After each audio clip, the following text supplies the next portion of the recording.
Hai, Assalamualaikum warahmatullahi wabarakatuh. Selamat datang di video pembelajaran tentang tokoh pejuang Islam pada masa penjajahan. Bersama saya Ananda Leyatul Fauziah dari kelas 12 IPA 1. Di video kali ini kita akan membahas tentang dua biografi pahlawan pejuang pada masa penjajahan. Tapi sebelumnya, ada yang tahu nggak siapa aja sih tokoh pejuang Islam pada masa penjajahan?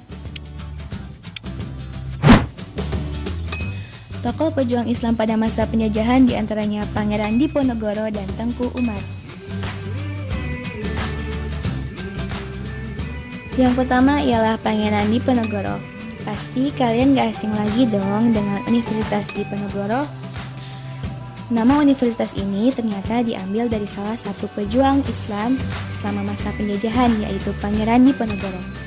Beliau lahir di Ngayogyakarta, Hadiningrat pada tanggal 11 November 1785. Beliau merupakan salah seorang pahlawan nasional RI yang memimpin Perang Diponegoro atau Perang Jawa selama periode tahun 1825 hingga 1830 melawan pemerintahan Hindia Belanda. Perang ini diawali dengan tindakan Hindia Belanda yang memasang patok-patok di atas lahan milik Diponegoro di desa Tegarejo. Ditambah dengan beberapa kelakuan Hindia Belanda yang tidak menghargai adat istiadat setempat dan eksploitasi berlebihan terhadap rakyat dengan pajak yang tinggi, membuat Pangeran Diponegoro semakin muak hingga mencetuskan sikap perlawanan sang pangeran. Sejarah mencatat, Perang Diponegoro dikenal sebagai perang yang menelan korban terbanyak dalam sejarah Indonesia, yakni 8.000 serdadu Hindia Belanda, 7.000 pribumi, dan 200.000 orang Jawa, serta kerugian mencapai 25 juta gulden. Pangeran Diponegoro meninggal pada tanggal 8 Januari 1855. Atas jasa dan keberaniannya melawan penjajah, beliau ditetapkan sebagai pahlawan nasional RI dan diberi penghargaan di antaranya Monumen Diponegoro di Medan Merdeka Jakarta, mata uang 1000 terbitan 1975 dan mata uang 100 pada terbitan 1952. Yang kedua yaitu Tengku Umar. Mungkin pahlawan satu ini sedikit asing di telinga kita. Beliau lahir di Melaboh, Kesultanan Aceh, Darussalam pada tahun 1854. Ia adalah pahlawan asal Aceh yang berjuang dengan cara berpura-pura bekerja sama dengan Belanda dan terkenal akan strategi perang gerilanya. Ia melawan Belanda ketika telah mengumpulkan senjata dan uang yang cukup banyak.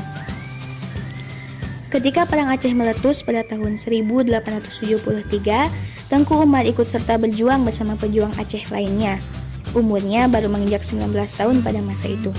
Mulanya, ia berjuang di kampungnya sendiri, kemudian dilanjutkan ke Aceh Barat. Pada umur yang masih muda ini, beliau telah diangkat sebagai Kecik Gampong atau kepala desa di daerah Daya Melaboh. Tengku Umar meninggal pada tahun 1899 ketika gugur pada pertempurannya melawan pasukan Van Host.